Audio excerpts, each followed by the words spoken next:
asking someone to verify a piece of information before sending it doesn't produce the same effect as telling them not to make the same mistake they made last week. Both messages can refer to exactly the same situation, same context, same person, same expected action. But one activates attention and the other activates defensiveness. The difference isn't in the facts, it's in how they were framed. And that difference changes what the other person feels, what they understand, and what they do next. This happens all the time, and we almost never notice it. We talk, we listen, we respond. And throughout that exchange, we're constantly making judgments about whether something seems reasonable, threatening, urgent, or unnecessary. Many of those judgments don't depend solely on what was said, but on how it was said. Language isn't just a vehicle that moves information from one mind to another. It's also the environment in which that information appears. And that environment shapes what the information actually means to the person receiving it.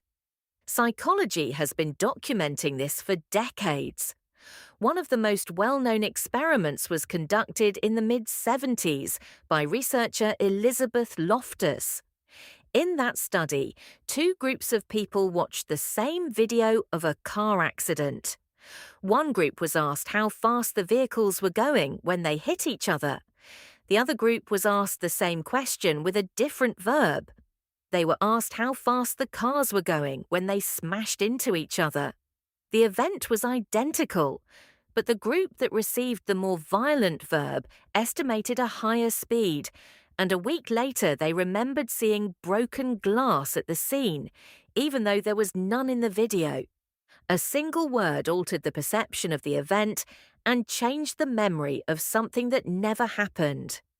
What happens in situations like that isn't manipulation in the dramatic sense of the word. It's something more basic. Language never arrives in the mind as a blank slate. Every word activates a network of associations, images, and emotions that were already there, built from the listener's prior experience. When someone says problem, the mind goes somewhere different than when they say challenge. When something is described as uncommon instead of rare, the listener processes it differently. When someone talks about a price adjustment instead of a price increase, the emotional effect changes, even though the fact is identical. The verbal packaging steers interpretation before conscious reasoning even has a chance to step in. This is what cognitive psychology calls framing. It doesn't involve lying about reality or hiding information. It involves choosing which angle to present that reality from. And that choice has real consequences for how the listener interprets the situation, how they feel about it, and what they're willing to do. Framing doesn't force a conclusion directly. It suggests one. It makes one feel natural. And that suggestion is often enough to tip a decision without the person realizing they were influenced at all. An example that comes up frequently involves how medical options are presented. When a patient is told that a procedure has a 90% survival rate, they tend to be more willing to accept it than when they're told the same procedure has a 10% mortality rate. The information is mathematically identical. But the first framing activates a perspective of gain, and the second activates a perspective of loss. The mind responds differently to those two perspectives, even though the numbers are exactly the same. Not because people are irrational, but because emotional processing is faster than conscious analysis. And framing operates at that earlier level. Tone works in a similar way, though through a different path. Two people can say the exact same sentence and produce completely different effects depending on how it sounds. A warm, unhurried tone creates a sense of safety that opens people up to trust. A rushed or slightly tense tone triggers alertness. even when the content of the message is entirely harmless. The rhythm of the sentences, the pauses, the points of emphasis aren't decorative features of communication. They're part of the message itself.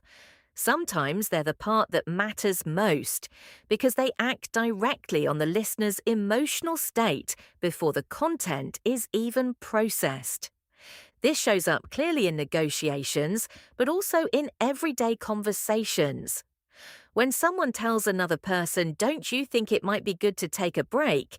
instead of "You need to stop," "You're exhausted," they're choosing a different frame. The first one invites, the second one dictates. The first leaves room for the other person's autonomy. The second closes it down. And that difference matters because the human mind is especially sensitive to feeling pushed. When we sense that someone is steering us toward a conclusion, we resist, even if we actually agree with what they're saying. When we feel like we arrived at a conclusion on our own, we adopt it more readily and hold on to it more firmly. That's where one of the most interesting mechanisms of persuasive language appears. The possibility that the listener feels they're making a fully autonomous decision, even though the words they received had already paved the way toward that decision from the start. This isn't deception in every case. Sometimes it's simply careful communication, attentiveness to the other person, an awareness that certain ways of saying something generate less resistance and more openness. A healthcare professional who explains to someone what they stand to gain from a lifestyle change, rather than focusing only on the risks of not making one, isn't distorting reality. They're choosing the frame that makes it easier for that person to make a decision that's probably good for them. Understanding how language works doesn't belong only to the world of manipulation. It also belongs to the world of care and connection. Language also has the ability to soften or intensify the emotional weight of a fact without changing its objective content. Euphemisms are the clearest expression of that mechanism. When an organization announces that it will be optimizing its operational structure instead of saying it will be cutting staff, it isn't changing what's going to happen. It's changing the emotional texture of how that news arrives for the people who have to receive it. It makes everything sound more technical, more inevitable, more removed from the actual people it involves. Nobody hearing that kind of announcement is fooled about what it means. But the phrasing filters part of the emotional impact before it lands, and that has real effects on how the news gets processed. The opposite works just as powerfully. There are ways of speaking that deliberately amplify the perception of a problem to generate urgency or alarm. When something gets called a crisis instead of a difficulty, when something is described as inevitable or as leaving no room for action, when extreme language is used where nuance could have been, the effect on the listener is more intense. The mind tends to respond with greater activation to what it perceives as an immediate threat. And that activation can be triggered not by the objective severity of the facts, but by the words chosen to present them. Recognizing that doesn't mean every sense of urgency is manufactured.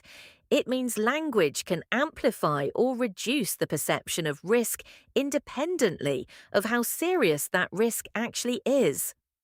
There's also a quieter phenomenon worth naming: repetition. When an idea gets mentioned many times across different contexts, it starts to feel familiar. And what feels familiar tends to feel more true, more reasonable, more acceptable. Not because repetition adds new evidence, but because sustained exposure reduces the friction that unfamiliar things naturally generate. An idea that initially met with resistance can become completely normal over time, not because it was argued more convincingly, but simply because it was named often enough. Recognizing all of this shouldn't lead to a permanent state of suspicion. Not every conversation is a calculated influence operation. People choose words constantly without designing strategies.